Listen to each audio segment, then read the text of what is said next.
बिस्मिल्लाहिर्रहमानिर्रहीम। अस्सलामुअलैकुम। मेरा नाम मोहम्मद रशीद है और मैं ये freezing and air conditioning company का एक मैनेजर हूँ। हमारा काम होम अप्लाइंसेस की सर्विस मुहैया करना है। हम ChanghongRuba और हायर के ऑथराइज़ हैं। ठीक है, ये एक हमारी छोटी सी वर्कशॉप है। ये ताजपुरा स्कीम के नया पुल, ठीक है। हमें सर लड़कों की भी ज़रूरत है।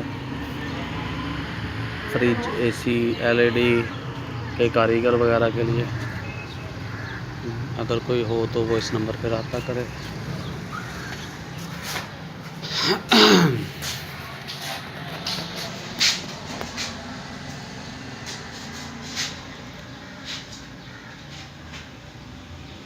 नो डिस्प्ले इशू में ये रिपेयर हुई है। एलईडी लिखा उठा